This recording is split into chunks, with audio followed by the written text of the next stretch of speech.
Now you can go. And welcome to this episode of the Phoenix Suns Solar Panel. If you happen to see that little intro right there, we're still dealing with some new technical difficulties and all of that fun stuff. But we really do appreciate you joining us on the podcast. In Or my if in my world, I'm in the IT world. We call that a PEBCAC problem. a Problem pep- exists between keyboard and chair. okay, thanks for that Hey, contribution, Dave. IT humor. Woo! Wow. We told Tim to wait 5 seconds, and he didn't wait 5 seconds. So that was a PEBCAC. All right, and you just heard Mr. Dave King, managing editor of Bright Side of the Sun, Hello there. and somebody that we could not forget, Well, you could. Mr. Greg Esposito. Good morning. Hey, before we get into it, I want to say hi to Quincy, who I met last night over at Joe's Farm Grill. He watches the show and came over and said hi while I was eating dinner with the family. So, Quincy, thanks for watching and listening. Really, you got recognized while you were eating? Yep.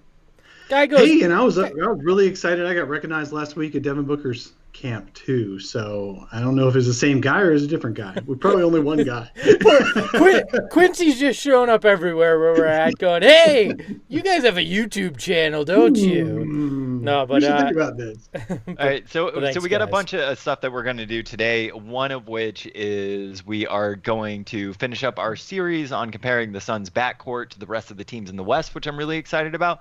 We're also going to talk about some advanced stats, some comments from Alex Lynn, but a couple of things first. One, if you're watching on the YouTube, do us a favor, hit that thumbs up button. It really does help with the YouTube algorithms. Also, we're going to have a mailbag section of the show at the end of the episode. So if you want to get a question in, just type it into the YouTube chat, and I'll take it for the end of the show from there. But before we get into a little bit of local Arizona talk, there was a comment that Alex Lynn said that just came out prior to recording the show that I want to get your guys' take on. And he said that if he started his career with a team like Atlanta instead of Phoenix, his career would have turned out differently. And to quote, he said, "I would have been way ahead of where I'm at right now. Like, it's not even that crazy to say." Do you guys agree? Well, I don't disagree. If you look at it, how many of the guys that were drafted since Lance Blanks took over with Lon Babby through the McDonough era have actually blossomed and developed into anything in the Phoenix system? Devin Booker is the one that you can really point to, and the jury's out on DeAndre Ayton. How many of them aren't? Like, you've got Kendall Marshall, who's not even in the league and was a first round pick. Alex Len struggled. Dragan Bender was debatable whether he was going to get an NBA contract. Marquise Chris is doing God knows what. Josh Jackson may be out of the league. Like, I don't think it's ridiculous for Alex Len to sit there and say, if I had come up in a better system or a better environment that was capable of molding talent better, that his career would be in a better place. I don't think that's nuts to say. I hope it's different now under James Jones and Monty Williams, but I don't think it's that ridiculous for Alex Len to say. It might be a little ridiculous for him to put it all at the feet of somebody else, but I don't think it's crazy. That's my huge problem with this is that Alex Len's putting it at the feet of the Phoenix Suns. There's a couple of reactions I have to this. Well, actually, 3 reactions. One, good for Alex. I'm happy he's happier. I really am, and he's in a new environment. Sometimes we just need new environments. If we're stagnating in one environment, no matter what the problem is, the problem could be us, the problem could be them, the problem could be both people, both sides. Sometimes it's just really good to be in a new environment, and I'm happy for him. But it would be nice if he said that, if he actually became a better player. I mean, if you actually look at his stats last year, he was worse except for taking 3-pointers in the corner. Maybe he's happier just hanging out in the corner, waiting for a kick-out pass on the weak side for a 3-pointer, and good for him. And if that's player development, hey, awesome. But he rebounded worse. He had worse advanced stats. He had worse offensive win shares, worse defensive win shares, worse total win shares, worse win shares per 48. All last year, maybe he's a breakout guy. And then the third observation I'm going to have is that big men do take a while, and I know people don't like to hear that, but Alex Len has just now played his age 25 year last year. He's going into his age 26 year, and we know he was underdeveloped coming out of college. He didn't even make second team all, I think it was ACC he was in with Maryland, or whatever conference that was. He didn't even make one of the top two all conference teams in college. So he had a long way to go. And of course, you factor in his ankle issues his first year or two. I'm happy for him. I hope he becomes a solid NBA rotation player. But for him to say he's miles better and it's not even crazy to say that, I'd like to see it on the court. So more power to him. I hope he has an awesome year this year. It reminds me a little bit of Robin Lopez, too. I think there's an inherent pressure when you're drafted in a certain spot. And obviously Lopez was drafted lower than Len was. But when you're the number 5 pick, when you're the number 5 pick and there were expectations and you go through as poorly as some of those Suns teams played that he was on, I get it too. I mean, man, there is probably a freedom to go to Atlanta and not have massive expectations on you as well. And I won't lie, I think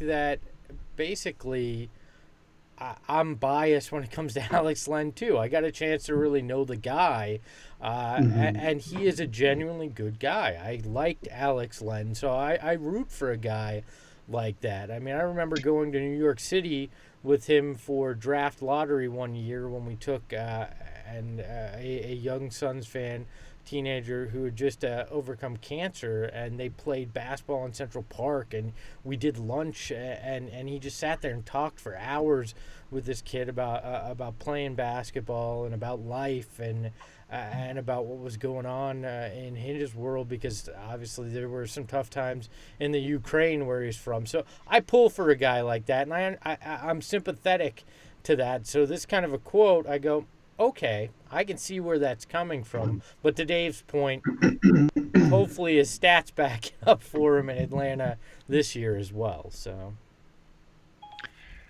All right. So what's funny there too is that it was almost like Dave knew that we were going to talk about that, and I didn't warn either of you guys. So shout out to Dave. I saw the quote online prepping for the show, and I immediately went to his stats page. I'm like, God, he did better. Good for him. I'm happy. Wait a minute. He did worse across the board, except he took more threes. Yeah. So shout out to Dave for being prepared with stats the minute we were actually talking about a segment. Good for you. So local take. Local take. Who is more likely to be a superstar in Phoenix? The Cardinals rookie quarterback Kyler Murray or DeAndre Ayton? No, Devin Booker. No. I changed it up on you guys. It on us. Yes. You son of a... Well, now this is easier. Well, now I'm not even prepared. Now this is easy for me. I think this is no disrespect to DeAndre Ayton, but I think it's Kyler Murray, because when you look at it, there's nobody in Kyler Murray's way from being the man on his team. He's gonna be the leader. He's gonna be number one for the Arizona Cardinals. I mean, one preseason game in, you saw that he's already taken a leadership role, and DeAndre Ayton's got Devin Booker in front of him, and he'll be 1B to Devin Booker's 1A as long as Booker's in town. So I don't think that one's much of a debate at all. I think it's Kyler Murray pretty quickly. Now the bigger question to me is who gets to the playoffs first, who has a better chance at a championship out of those two. That one becomes a little more interesting for me, but I still give the edge probably to the Cardinals at this point, just because of how easy it is for NFL teams to go from worst to first at any point. So I think it's Kyler Murray, because Tim decided to change what would have been a good debate into an easy one. So yeah, no, I'll explain why I think it's Kyler Murray as well. And it's just expanding on the kind of thing that Greg was talking about. Kyler Murray has a much better chance of making a difference for his team and being the difference for his team, because he's got the ball in his hands on every single play. That's like the whole argument against DeAndre Ayton being the number one pick or being worth the number one pick is that he can't put the ball in his own hands. Somebody else has to put the ball in his hands. he had a historic season and still nobody noticed. But last year, guys like Trae Young and other point guards, even Colin Sexton might have gotten a little bit more press than DeAndre Ayton last year because he had the ball in his hands all the time. That's the difference. Kyler Murray is a huge difference maker. He's really good. Of course, Josh Rosen had the ball in his hands too, and I would pick DeAndre Ayton over Josh Rosen any day of the week. But Kyler Murray is special, and when you've got a special player who also has the ball in their hands constantly, that can be a huge difference maker. So easily, it's Kyler Murray between DeAndre Ayton and Kyler Murray. If you did it between Devin Booker and Kyler Murray, that would be a much tougher discussion. Well, you bring up Josh Rosen. People bust on DeAndre Ayton, and I even see Mark say Ayton isn't hungry enough in the chat. But, like, to me, if you want to look at a guy that didn't have the hunger, that didn't have the passion, Josh Rosen was a guy like that. DeAndre Ayton has that Shaq attitude. He comes at it of, I'm a fun guy. I want to have fun. Those kind of things. Maybe isn't locked in enough or wasn't in year one. But it's not dispassionate. Dispassionate was Josh Rosen, and you could see it in everything Josh Rosen did. Disdainful. I mean, he's not even going to beat out Ryan Fitzpatrick, I don't think, in Miami. Yeah. So I take DeAndre Ayton 1,000 times over a Josh Rosen. Kyler Murray, to your point, is going to have a larger impact because he has the ball in his hands. But Devin Booker, Kyler Murray, they're both guys that have the ball in their hands a lot. I still think I'd give a slight edge in that case to Kyler Murray simply because he'll have it more. Yeah. And because of the fact that I think the Cardinals are going to have a better chance to reach the top of that mountain to win a championship over the Suns, and it's just because of the league that they play in. So, this is another reason to think that Kyler Murray is going to have a better impact career-wise than Devin Booker is that Kyler Murray doesn't have to play defense. He That's only very has true. to do what he's good. I mean, it'd be a big surprise and a horrible thing if Kyler Murray ever has to play defense. So, yeah, That's but the beauty of football, really, is that they only have. Can you to play imagine one though side. having him? Oh, sorry, you got to be our starting cornerback too. If you're going to play quarterback, you got to be a cornerback as well. Can you imagine? No, I mean, but that is another advantage of the sport. To Tim's point, is Right. you only have to play one end. And now, that's not to say I'm not crapping on DeAndre Ayton in any way. Everybody knows I think he's going to be fantastic. I think he's already the third best center in Suns history. You can figure out the first two, but I think he's already, after one season, impressed me that much. I think you go Alvin Adams, Amari Stoudemire. I just don't put Amari at center, but that's fine. I tend to not. If you do. That's if fine. you don't put Amari there, it's either Shaq for 1 year or it's Mark West. I mean, that shows you how not deep the Suns center roster all time is there. So, but DeAndre Ayton is a special talent, and simply saying I think Kyler Murray is gonna wind up having a larger chance at being a superstar does not mean I don't think DeAndre Ayton is going to be a star in his own right and be spectacular for the Suns team. And I think he's going to blossom this year in particular too, because what you're going to be able to see, him do with Ricky Rubio, giving him passes, is going to be fantastic. And I think Monty Williams is going to design an offense that actually uses his skill set properly this year as well, which is another thing that Kyler Murray has a benefit in. He has a head coach who designed a system that is 100% around Kyler Murray's strong suits, which DeAndre Ayton likely will never have. It'll always be around Devin Booker's strong suit. Yeah, that's a really, really good point. Imagine Kyler Murray with Steve Wilkes as the head coach. I'd pick DeAndre Ayton over that. Yep, I think that's definitely where a place where I would certainly go with DeAndre Ayton over Kyler Murray. It's all about situation, system, those kind of things play a big part in whether or not a guy is gonna have the better stardom here. And I think everything's going to be built around Kyler Murray. And as long as Devin Booker's in Phoenix, DeAndre Ayton plays second fiddle. So we're gonna break down a bit of we're going to break down some advanced stats right now, and the reason why we're going to break these ones down this week are changing up sort of the advanced stats that we're going to be comparing the backcourts to. So I want to make sure everybody is on the same page with these, and that is including you watching on YouTube, listening on the podcast, as well as my wonderful co-hosts here, and Dave King and Greg Esposito. So defensive box plus minus, that is a per 100 possession stat. So if a player had a 1.2, that means that player contributed 1.2 points on the defensive end more than the average player, right? So that stat is per 100 possessions. But that stat right there it relies heavily on percentages such as a steal percentage, rebound percentage, block percentage, et cetera, and that's again the defensive box plus minus. That's part of the problem on it, isn't it, Tim, that it's not really much more et cetera than that. It's basically blocks, steals, and what else? Anything? Yeah, block, steals, defensive rebounds, that sort of thing. Rebound. I'm not here to debate the usefulness of specific stats, just to explain how they're accumulated, and you guys can take what you want from there. Right. So the best defensive box plus minus on the Suns last season was Rashawn Holmes. Again, we're noticing a trend here at 1.5, and then D'Anthony Melton at 1.0. The other one that we're 0.2, I believe. The other one that we're going to talk about on today's episode is defensive win shares. So it's an estimated of player points allowed per 100 defensive possessions.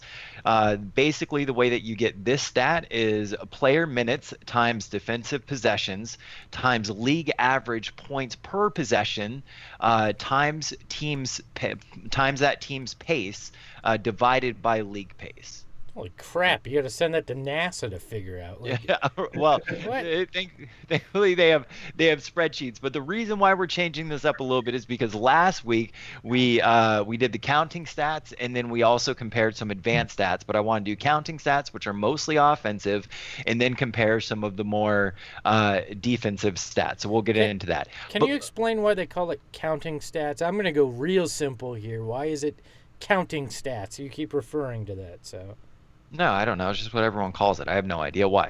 It's because of the guys who do the manual stat calcs at the games, where they literally have a grid right next to them, and they're using a pencil. So they're literally counting them. Okay. They're literally counting, whereas the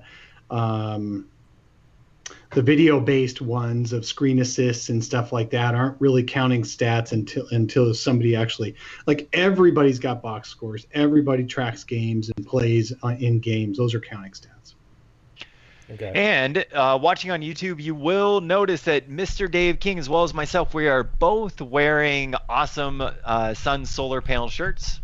Dave, you got to say something? Yeah, no, I just wanted to pop my chest, man, just like the players do on the court. What? I had to make sure you showed up on the camera right there. So if you guys want some, they're really nice shirts, serious, like, quality shirts. Go to sunsshirts.com. Yeah, and they really are. Look how good it looks on Tim, man. Yeah. Well, everything looks good on Tim when you're that cut and you're not, well, I guess Tim's my age, but I look like I'm much older than I am too. So, we had that debate on Twitter this week. This is true. So Tim, congratulations, your CrossFit's working. You look spectacular in that shirt. Thank you guys. Super awkward. He's real and he's spectacular. So last week, we decided that the Suns' backcourt was better than the Mavericks, the Pelicans, the Grizzlies, the Wolves, and the Kings. Now, to be fair, we were a little split on those decisions. We did 2-1 a lot. We didn't have unanimous because I don't want it to make it look like we're complete homers and we think we're better than everybody. Trust me, I don't think anyone that watches the show thinks that we are homers, judging by the feedback on the comment section.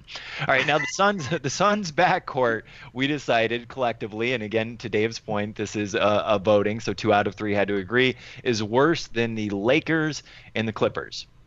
All right, now this week we are going to compare the Suns' backcourts to the Spurs, the Thunder, the Jazz, the Rockets, the Trailblazers, the Nuggets, and the Warriors. And just to give you an update, So Devin Booker last season, he averaged 26.6 points, zero point 0.9 steals, 6.8 assists. He had a 0.3 defensive win shares and a -3 defensive box plus minus. That's going to weigh down their defensive stats through this entire episode. Ricky Rubio last season, 12.7 points, 1.3 steals, 6.1 assists, 2.8 defensive win shares, and 0.6 defensive box plus minus. That puts the Suns' total counting stats in the backcourt at 54.4 and their defensive stats at 0.7. All right, so we will start with the Spurs. The Spurs starting backcourt. Again, this is projected from ESPN. ESPN says that they're going to have DeJounte Murray and Derek White. DeJounte Murray last season, 8 points, 1.2 steals, 2.9 assists. Derek White, 9.9 points, 1 steal, 3.9 assists, with the total defensive advanced stats of 9.8. The Suns clearly get the counting stats. The Spurs clearly get the defensive stats. Your guys' takes? I think that this is Greg Popovich's hubris showing right here. If he thinks that he can win with this backcourt, they sound like NBA 2K creative players. All right, this is certainly a backcourt that the Phoenix Suns are significantly better than, and I don't have any hesitation saying that. Yeah, if you're gonna look at, I think any game that the Suns and Spurs compete in this next year will look just like those counting stats and advanced stats showed. The game will be probably in the 80s on each side, scoring-wise. Derek White and DeJounte Murray are excellent perimeter defenders, really, really good perimeter defenders. Neither is super tall. 6'4", 6'5" is okay, obviously. It's okay. But Ricky Rubio and Devin Booker are both a little bigger. Definitely Devin Booker is a much better shooter, and Ricky Rubio is a better passer than either of the Spurs guys. However, whether the Suns win the game or not is up in the air because the Spurs guys know how to play, and Greg Popovich gets them into playing really, really good team defense. So, but as far as a backcourt, I'd have to lean toward the Suns, but that's somebody who is looking at the counting stats for sure. I honestly, I like how you're switching glasses every time. That's cool. I was waiting for you guys to notice. Yeah. Honestly, I don't even really think it's all that close. I do think that Ricky Rubio is better than Murray and Devin Booker is better than White. Look, and I get that everybody plays better defense with Popovich and they play better team basketball, but if we're looking at, are these two guys better than the two guys the Suns are going to run out there in the backcourt? It's not even close at all. I think it's certainly the Suns are a better backcourt, and your hope is Monty Williams closes that gap on how guys play based on coaching as well. Watching on the YouTube right now, do us a big favor, give that thumbs up button. It only takes a second, but it really helps with the YouTube algorithms. So let's go ahead and vote, because I don't think this is too much of a debate. The Suns backcourt, better or worse than the Spurs? Suns better. All right, Spurs. Fan-freaking-tastic. All right, let's move on to the Thunder. I think this will be a little bit more interesting. ESPN is projecting that they are going to have Chris Paul and Shai Gilgeous Alexander in the backcourt. There's no R in Gilgeous, by the way, just Gilgeous. Chris Paul last season, 15.6 points, 2 steals, 8.2 assists. Alexander, 10.8 points, 1.2 steals, 3.3 assists. Total defensive counting stats for the Thunder, 4.5. Again, that's compared to 0.7 for the Suns. Counting stats for the Suns, 54.4 compared to 41.1 for the Thunder. So next season, what do you guys think? I'm going to take the Thunder slightly above the Suns. I just am. Wrong.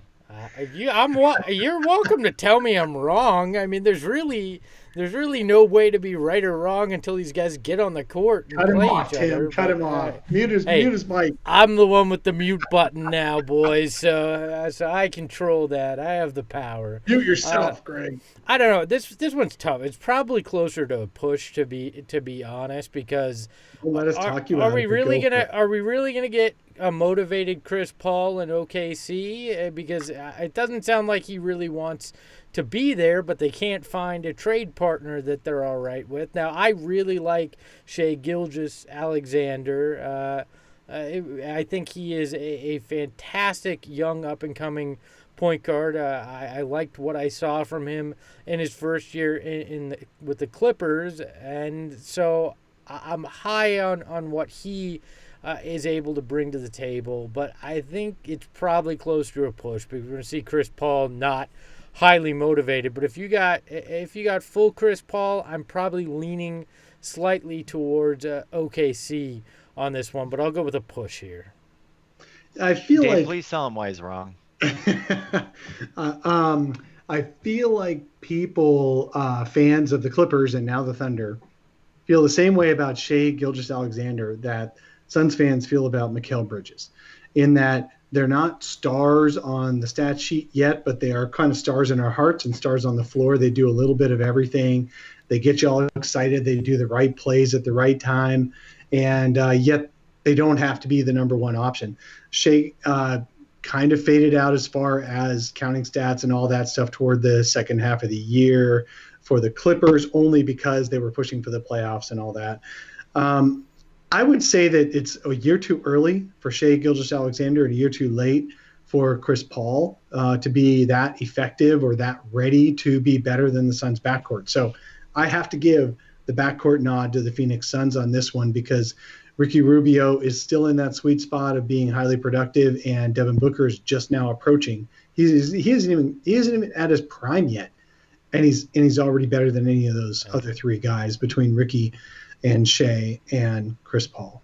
Hey, let me make something clear here to you two and everybody in the chat and anybody listening on the podcast. No, Tim, of course, letting everybody know how to pronounce something, and not ironic at all. But let me make this clear. This would be a pretty damn boring episode if all three of us just went, "Yep."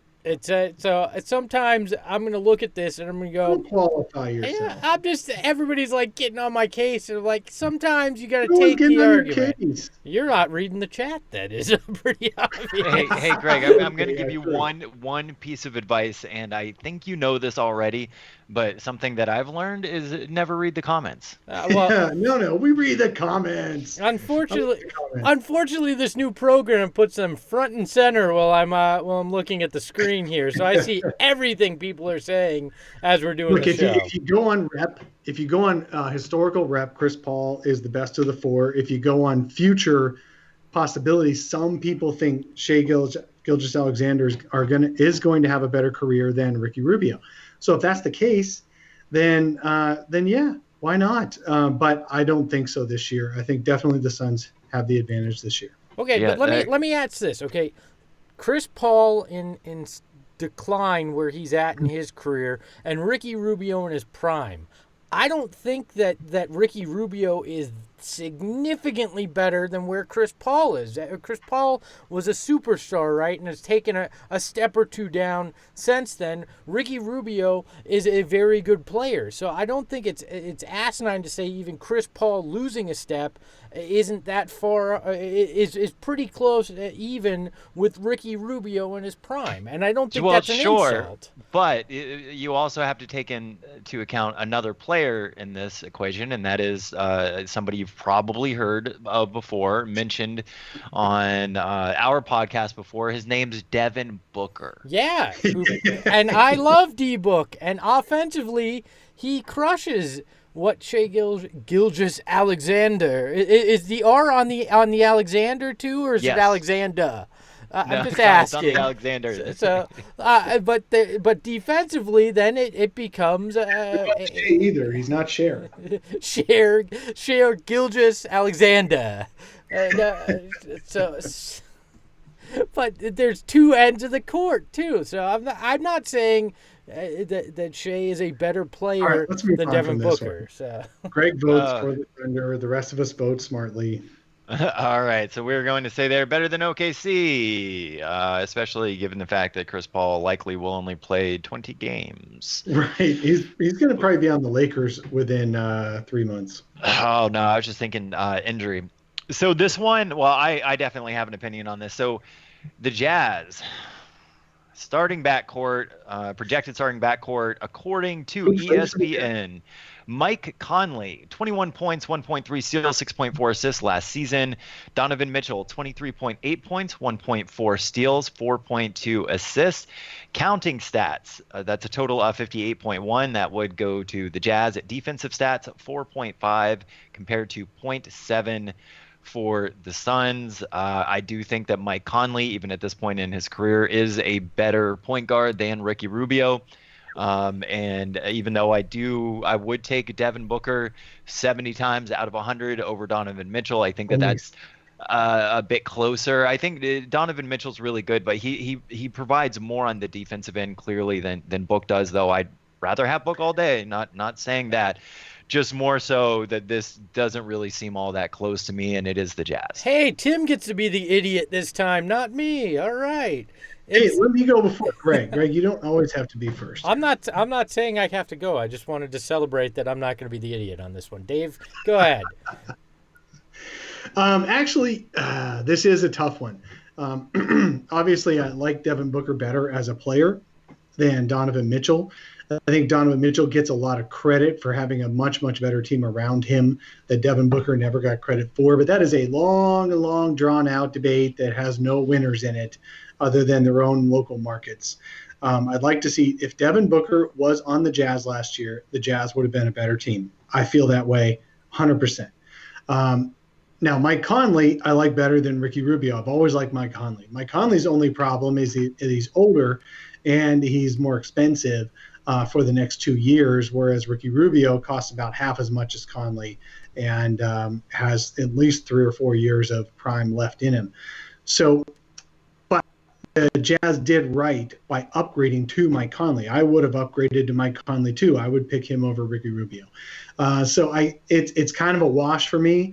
I have a hard time picking because I want to pick the Jazz actually as the better backcourt, really because I like Mike Conley that much. Are we Greg. Okay? Are we really going to sit here and go on a diatribe about how Chris Paul is on the back half of his career and that Tim says he may be injured? All these things that why Ricky Rubio because Mike Conley has been totally healthy. No, Mike Conley's been healthy. He carried the Grizzlies last year. He's been totally healthy. He played 12 games 2 years ago and only played 70 last year. It's not like he's Iron Man here. And Chris Paul is a shorter point guard that is showing clear signs of regression at this point in his career.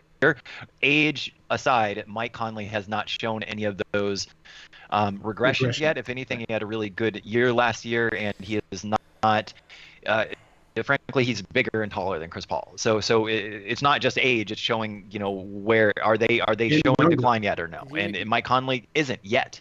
You guys are spectacular in how you look at this. Do you ever think that Mike Conley's season looked better than it was since he was playing on a Memphis team that wasn't particularly good, where Chris Paul was playing on a team that was trying to win an NBA championship? You guys are having it one way with one guy to make your point, and then grinding gears and trying to make it the other way. Now you're doing the same. You're taking away from Mike Conley for being on a losing team, looking better, but trying to give extra credit for Devin Booker for the same issue. No, I'm not. I said Devin Booker's stats are probably slightly inflated. The point here is I don't think it's an obvious. I think this is actually a push between these teams because Conley and Rubio. This is basically the Spider-Man meme, okay? These two teams are looking at each other and pointing at each other going, oh my God, it's the same backcourt, right? I think we've got a very similar situation. We all have debated to death the Devin Booker, Donovan Mitchell side of things, right? And in the end, I don't think those two players are too vastly different in terms of impact that they have for the team. I agree with Dave. I think if Devin Booker had been on Utah, he would have had a slightly larger impact last year on Utah than Donovan Mitchell did. And then the argument is I don't think the gap's that huge between where Conley is and where Ricky Rubio is in terms of what you're looking for in a system. I like Rubio in what he's going to give. So like, I don't think this is some easy win for Mike Conley over Ricky Rubio. People will go, well, the Jazz gave up on Ricky Rubio to pick up Mike Conley. And yeah, I think that has as much to do with the system that they play as anything. I think this year you're going to see Ricky Rubio be just as good as Mike Conley on the court for the Suns as Conley is for the Jazz. So I don't think there is a clear-cut winner here. I think this is looking in the mirror. They're very similar backcourts. The Jazz needed scoring. The Suns do not. So it's perfect for each team then. Yeah. I mean, I think so. But I do agree with you, Dave, that Mike Conley is a better point guard right now than Ricky Rubio. And I'm as high on Ricky Rubio as someone should realistically be. So, he's one of my top 3 players. Well, let's go ahead and vote so we can move on to the next team. I am voting that the Suns backcourt is worse than the Jazz. Yeah, I'll take the Jazz, but because of Conley, not because of the other guy. Yes, well, let's make that clear. That's why I am too. So, all right, Internet. Dave and Tim think that Donovan Mitchell is significantly better than Devin Booker, and that's why they're picking the Utah backcourt. Me, as always, I'm 100% Devin Booker and Ricky Rubio supporter, so I'm going to give the Suns a slight edge, even though this is the Spider-Man meme of this debate. Oh gosh, that is funny. All right, so let's compare the Rockets. The ESPN starting backcourt, I differed from them a bit because they had Aaron Gordon as the starting 2 guard and James Harden as a starting small forward. I just don't think that's right, so I changed it. Rockets backcourt last year, Russell Westbrook, 22.9 points, 1.9 steals, 10.7 assists. James Harden, 36 points, 2 steals, 7.5 assists. Counting stats, 81 compared to the Suns' 54.4. On the defensive end, and this kind of surprised me, 13.8 compared to the Suns' 0.7. There's obviously questions of fit with this team where I do think that the backcourt fits a bit better for the Suns. That being said, James Harden over Devin Booker in my mind, and Russell Westbrook over Ricky Rubio in my mind. You guys make the case, please, why the Suns starting backcourt is going to be better than the Rockets. I can't. Go ahead, Dave. Yeah, neither can I. Look, the Rockets are going to be a beautiful mess all season. I see Mike D'Antoni growing his mustache back out and maybe even a full beard to try to put a little bit more insulation between him and those 2 guys fighting over the ball. I mean, if you could have 2 guys who are more the antithesis of a Mike D'Antoni offense, I don't know which 2.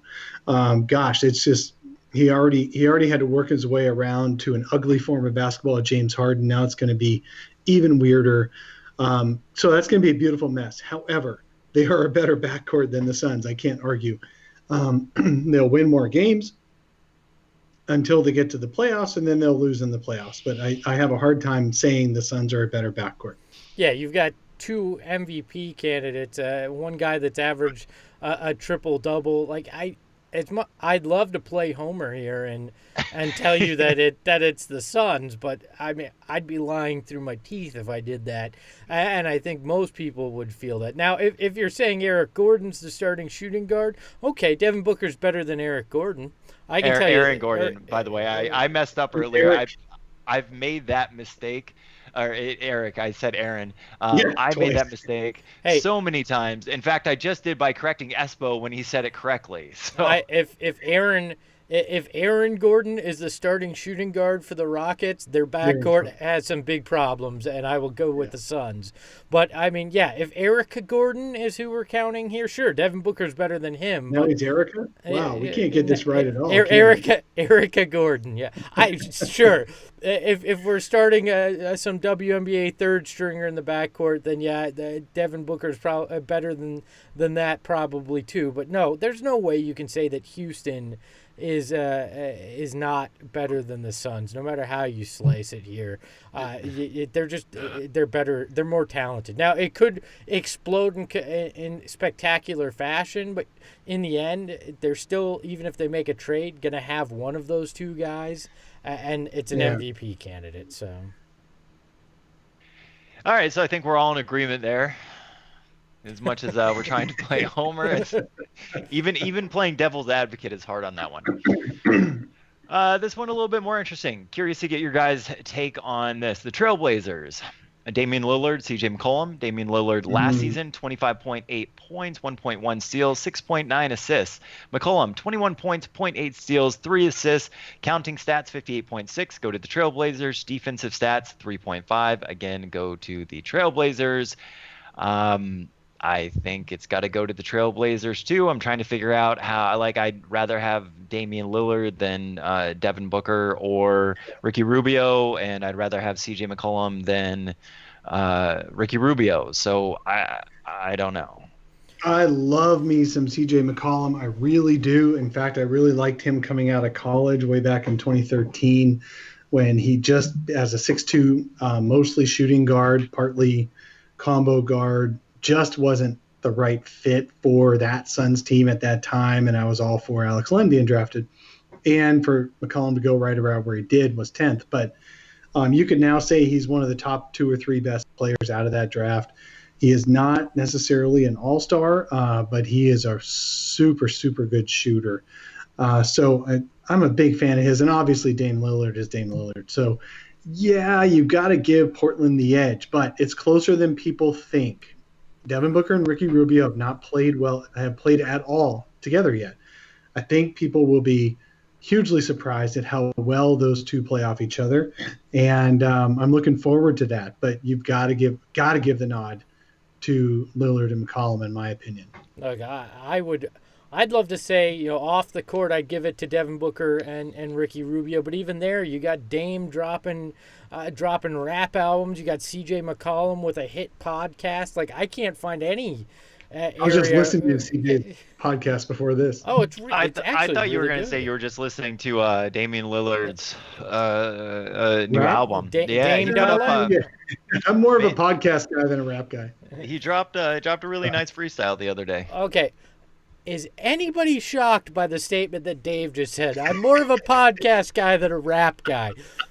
That could be on your headstone. Everybody go, yep, that's 100% right. That could be my tagline of my life. I'll just get a T-shirt that says. I don't think that we should make fun of him. T-shirt. I'm more of a podcast guy than a rap guy. That will be a new. That needs to be your Twitter bio too, Dave. But yeah, I should. I might actually change my Twitter bio. I mean, we recently Greg went to a Hootie and the Blowfish concert, and recently I went and saw the National. So as far as listening to cool hip music, I'm not sure that any of us takes the crown on that one. And I'm about to buy John Mayer tickets. So this doesn't get any whiter than the 3 people sitting here. Again, not a comment that shocks anybody. Last year. That's even worse. It's old and it's not hip. Wow. It's more breaking a hip than hip. All right. Hey, Fabio on the YouTube chat says now we need a solar panel mixtape. Oh God. It would be so bad. Just auto-tune some of our greatest hits from the show, and we'll drop it. Oh man. So, anyways, yeah. What's that song? Show. What's that song from Anchorman where they're all singing it on a clear blue night or whatever? What's that song? The Afternoon Delight. Afternoon Delight. So on my last podcast that I did, which was called The Drive and Dish, they're still making episodes, by the way. We did a rendition of Afternoon Delight and put it on the intro of the shows, and I think the 3 of us could really nail Afternoon Delight. God. Woo! Way back Afternoon in the delight. college days, it was "You've Lost That Love and Feeling," but that song's been way too old now It's for a gonna make long a time. it's gonna make a comeback because you've got the new Top Gun Maverick movie coming out, and I guarantee they sing it in Oh that yeah, movie. there we So go. So we're gonna have a rebirth, and my kids will say, "I love this new song," and I'll have to tell them the history of it. okay, Yeah. Hey, we also get a shirtless volleyball scene in the remake of that movie, which I'm just Tim's gonna be an extra in that one. Jesus Christ, guys. Tim, Okay, so let's Tim is now You excited brought up about. shirtless. You're the one who brought up shirtless. Tim's uh, excited for shirtless volleyball, and Dave prefers podcasts to rap. We've hit the weirdest off-season episode of the It's summer. freaking August. I did not say I was excited for it. All right, so let's go ahead and vote. I am voting that the Suns backcourt is unfortunately worse than the starting backcourt of the Trailblazers. Yeah, I'd say Portland's better. I would agree, and I don't. Hey, think so who's this generation's Kelly McGillis? Do we know? The new Top Gun? No, we don't know. I don't believe we know who it is, but it'll be somebody wildly too young for Tom Cruise. Is Too my young? guess. Oh yeah. In the original though, yeah. the girl was too old for Tom Cruise. Yes. It's going to be a role reversal where Tom Cruise is the creepy old guy hitting on a young recruit. Is my guess. Unless they actually bring back Kelly McGillis, the actual Kelly McGillis, as his wife. I don't. Because he'll be an old instructor. Isn't he playing the old instructor? No, he's still actually flying in this. We are breaking down Okay. Top Gun Maverick now. So I think that this is a perfect segue to say that if you're watching on YouTube or if you're listening in the podcast and you feel like you get a lot out of this show and you and you do want to do a monthly donation of $1, $5, or $10. Oh, this is when to ask for money. And if you do the $10 option, I will send you some Sun swag. Personally, I have some that's going to go out this week, and I do want to thank a listener, Joshua Henson, for hitting the support the show button and being a monthly subscriber. Also, if you do it at some point, we always do a yearly fantasy basketball league, and people that are supporters of the show are going to have first entry on that. So that's another way to do it. But anyway, thank you so much, Joshua. If you drop the $50 option, right? You get the mix. You get the mixtape first. So we don't have a $50 option. Exactly. Nobody would want to pay. If you do five $10 options, we'll personally send you a mixtape. We'll do it live for you. How about that? So, Jesus. I'll come to your house and do a mixtape for $50 a month. So.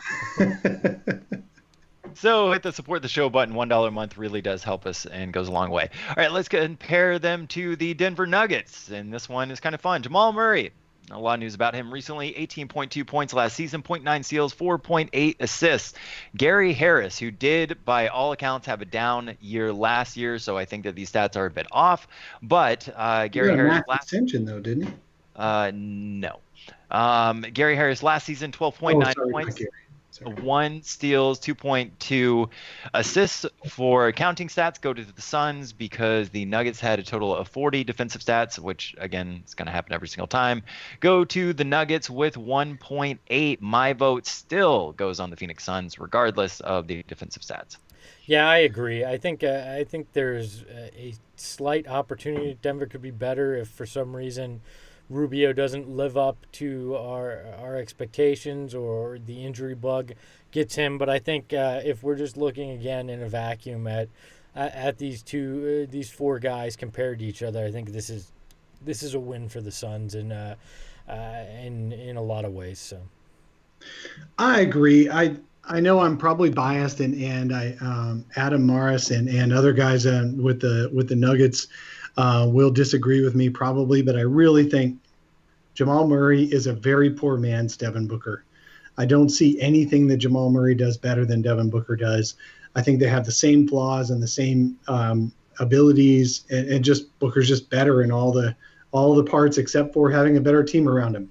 Jamal Murray's had a better team around him. Devin Booker is not. That's about it. Gary Harris, I would have given, obviously, Gary Harris a big nod over any other Suns guard over the past several years, but I really do think Ricky Rubio negates that as well. So to me, it's a clear win when you talk about just the starting backcourt, I think the depth and the breadth of the Denver roster is clearly a lot better than the Suns. But in those two guys, it's got to be the Suns who win out. And Serene over on the YouTube chat did point out that Jokic is Denver's point guard. We're kind of aware of that, but the comparisons there are going to come when we do the front court comparison. So, right. I mean, I completely agree. I think it's the Suns. To Dave's point, I do think that Devin Booker is better than Jamal Murray at basically everything, but Jamal Murray is really damn good. So, not crapping on him by any stretch of the imagination. We're not crapping on him at all. We're not. Jamal Murray is very good. Devin and I really like Gary Harris too. But I think Denver is certainly an interesting backcourt, and Gary Harris, to your point, is prime for a bounce back year. They obviously were one of the best teams in the West, and when you look at it in totality, I understand that Denver fans would probably be pissed off at us for this, but I just think if we're looking solely at the backcourt, like Tim's talking about, I think you have to just give the edge to the Suns. That the sum of the parts is better than Denver's. So. Yep. So I guess we all agree then that the Phoenix Suns backcourt is better than the Nuggets, correct? Yep. All right. Last team we are going to compare, the Golden State Warriors. Steph Curry last season, 27.3 points, 1.3 steals, 5.2 assists. D'Angelo Russell last season, 27 points, 1.2 steals, 7 assists. Counting stats, 63. That goes to the Warriors. Defensive stats, 3.2. That goes to the Warriors as well. It's hard to argue why the Suns would be better unless you guys have some sort of argument that or take that I don't know. Hey, it's hard to argue too when you go, oh yeah, they get Klay Thompson back at some point too, and technically he'll be part of that backcourt.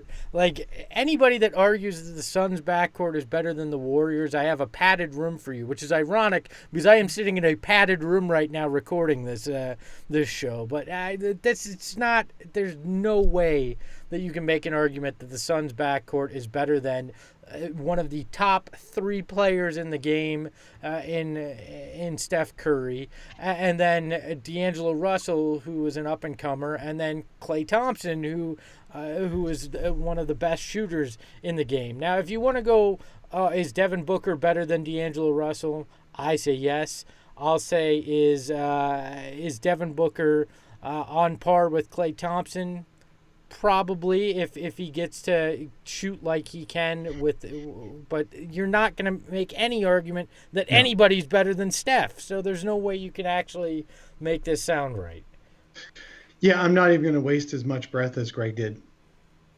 Warriors definitely have the upper hand on there, and it's not even worth debating. If you ranked the 5 guys, because you got to put Klay Thompson in that mix, I would probably go Curry, Klay, Devin until Devin proves it on a better team, and then D'Angelo Russell, and then Ricky Rubio.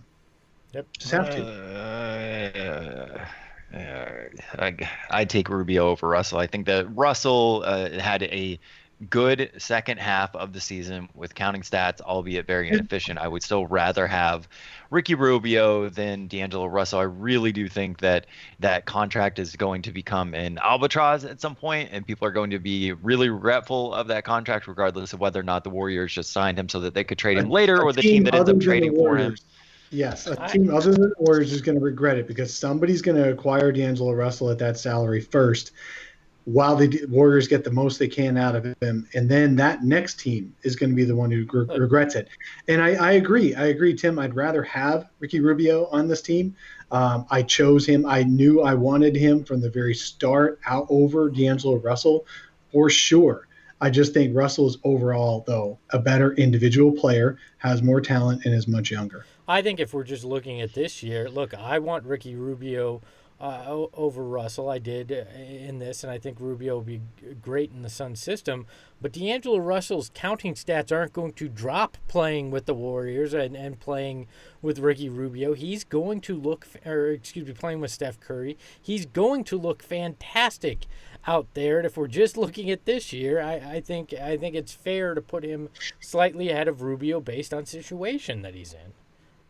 So let's go ahead and vote. I am going with the Warriors backcourt being better than the Suns. Any argument from you guys? Not in the least. Nope. Okay.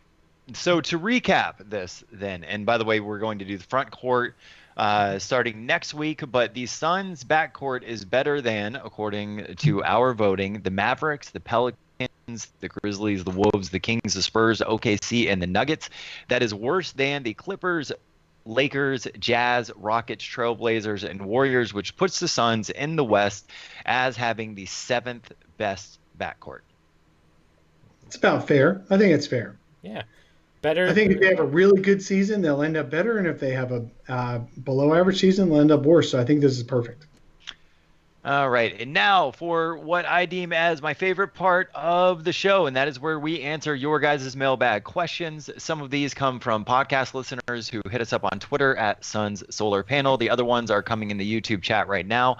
I'm going to start this off with a question that we got on Twitter from one of our podcast listeners. This comes from Elliot. He said, who starts at small forward next season, Bridges or Oubre? I think to start the season, Oubre gets the nod just because of what they gave him in the offseason. But before the end of the year, I think Mikal is the starter and Oubre is the super sixth man that gets you the scoring that you need off the bench. Yeah, in the in the USA scrimmage on Friday evening, Team USA versus the select squad, Mikal did basically what he did for the Suns most of last year, which is do everything on the court except touch the ball. I think he only had one shot attempt, maybe two, in the entire game. He drew a foul on one and made his free throws, but he otherwise just kind of played preventive defense where he kept the guy he was guarding from receiving any kind of passes, but otherwise didn't really show up on the stat sheet. Having said that, I think Mikal will end up as a better overall player than Kelly Oubre in his career. But for this year, Kelly Oubre is going to put up the kind of stats. What's going to happen, I think, is what we've been talking about. Kelly Oubre is going to start. He's going to be the first sub out or one of the first subs out. And then he's going to play a lot of second unit time, helping them with a scorer when Devin Booker is resting. And then he's going to end up closing the game with Mikal Bridges as the Suns front court a lot. I really think that Oubre is going to play the most minutes between the two, and he'll start the games. Yeah, and I do think, to your point, that Mikal Bridges is going to end up closing a lot of games for the Suns. With Oubre out there, too. So that's I just think definitely Bridges is a glue guy, and Kelly Oubre is still going to get a few more minutes. That's all. A lot of switching is going to go on with that. Next one, well, we are getting in your questions over on the YouTube chat. This one comes from one of our podcast listeners on Twitter. He said, this is coming from, and his Twitter handle is Work Harder. Just for my own sanity, why is everyone, quote, Dave, so against Ayton being a power forward? Please, a little more than because he's not a power forward this time. His game clearly thinks differently. Well, I'll explain why I don't think DeAndre Ayton is a power forward. I mean, if you're looking at it like a Charles Oakley type back in the 90s, then maybe he could have slotted there. But the dude, this is not that kind of NBA, because when you say you're going to put DeAndre Ayton at power forward, that means you're going to have someone even more physical and bigger in the middle playing center, and you just can't go. You just can't go on and on and on with 2 7-footers out there. That's not the basketball game today. So power forward is not DeAndre's future. DeAndre's future is at center because you need him to be the only big man on the court. That doesn't mean he can't be a stretch guy. He can be a stretch guy. He can take 3-pointers. He can take jump shots and all that. But when I say center, what I mean is he's the biggest guy on the court, and he's going to get the most rebounds. And he's going to be expected to defend the paint. That's what I'm talking about, and I don't see how you can possibly argue that there should be 2 7-footers who are 260 pounds on any court in the NBA today. Yeah, damn you, Twitter, because I'm going to have to say this now. Dave is 100% right here. It's the game as to why DeAndre Ayton isn't a power forward now. It's not that in the previous iterations in the NBA that he wouldn't have fit as a power forward, but right now the way the game is, that 4 spot is a stretch guy, is not your typical big man. I think to Dave's earlier point, you're more likely to see Kelly Oubre play power forward than you ever are to see DeAndre Ayton play power forward on this roster, and it's just a byproduct of where today's game is. Now, DeAndre may stretch that range and shoot some threes this year as center, but he's never going to be a stretch four in an offense, and that's why I think he's not a power forward. I think there are certain lineups in which you could definitely have him out there playing the power forward, though. For example, with the Nuggets against Jokic and Paul Millsap, I think that could be a lineup that could work. If you're talking about the Pelicans out there with Zion and Derek Favors, I think that that's a lineup in which you could have a couple of bigs. There was another team, with Toronto, if they have Ibaka as well as Marc Gasol out there. I think there are situations in which you could have Aaron Baines and DeAndre Ayton out there on the court together. And I think if you're going to have those two on the court together, that theoretically you would probably want DeAndre Ayton, to be playing that power forward position. I mean, maybe against specific lineups, it would be certain matchups, but it's not going to be any sustained period of time, I don't think. Yeah, I mean, you're talking right there. Even those examples, you're talking probably 10 to 15 minutes in 4 games a year, maybe 6-8 games a year out of 80 some. So I don't see it being a regular pairing. No, I'm also the type of person that wants to see teams try and buck a trend. So if every single team is saying, well, we're going to play small, I think sometimes teams need to say, okay, well, then we're going to play big and we're going to beat you up in the paint right there. And we have seen that work in the past. For example, when you had OKC with some of those Twin Tower lineups when they were going against the Warriors, it was really detrimental. And I would like to see it happen. So I'm not as hardened on this stance as you guys are. I think you're already bucking a trend by having a guy like DeAndre Ayton as your center. He's more of a traditional big than most people are playing at center. So I think you're already kind of in that, sticking your thumb in the eye of some of what's going on in today's league. I don't see Aaron Baines and DeAndre Ayton being on the court being the best option at any point for you. Maybe if you had a better backup center option, that the argument could be made for more, but I just don't see Baines and Ayton being the best option you can have out there. All right, so Greg, any ones on the YouTube chat you want to pull up? Or no? Throwing Fabio up there. He wants to know, can we have some solar panel glasses? Tim, I think this is something you can work on because you obviously have the spectacle hookup here. I do have a couple of pairs of glasses where I've actually had embroidered suns on the side, but no solar panel ones. So for now, you're gonna have to deal with the Suns shirts, really? Solar panel shirts. You embroidered? Who embroiders something on glasses? What are you, like a? You mean engraved? I don't know. Whatever. Now he's making words up. All right. Here we go from Brian. Brian wants to know, how concerned are we about Ayton on defense? I'll be concerned after another year. I got to watch him. I got to watch him develop. He's not a natural, but he can be effective if put in the right scheme and told what to do at the right times. He's a quick learner from what I've heard. He's got really great feet from what we've seen. It's just a matter of him putting it together. Amari Stoudemire was never a great defender, but he was not the reason the Suns lost any particular championships. It was the entire team's defensive philosophy that lost championships. There are a lot of great players who were not great defenders, but they were good enough for their team not to lose because of that. So I'd say that DeAndre Ayton won't ever be a top 5 defensive player, and we need to be okay with that. Yeah, I'm very much of the same mindset. I think he'll at some point will be good, will never be great, and that's okay, because as long as he's great on the offensive end, you're going to get what you hoped for out of DeAndre Ayton. So I need to see steps this year. I need to see progress and him moving towards that good category, that solid category. But I'm not. I don't expect him to ever be great on defense, and that's okay with me. I'm in life in general. I'm all about lowering your expectations.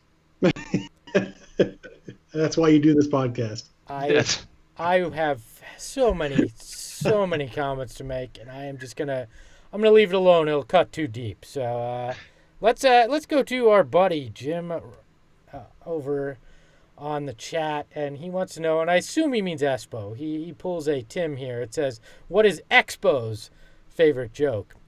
And I think that this I'm gonna go with an oldie but a goodie, and it'll show you how my humor was informed over the years. But hey, Dave, does your face hurt?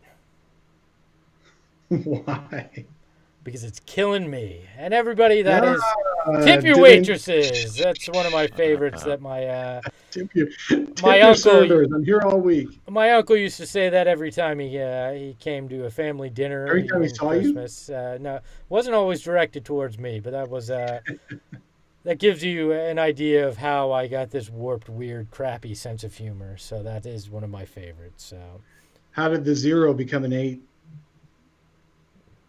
This sounds like a sex joke. I don't want to know. No, how did the 0 become an 8? How? He put on a belt. Jeez. Can we end this, Tim?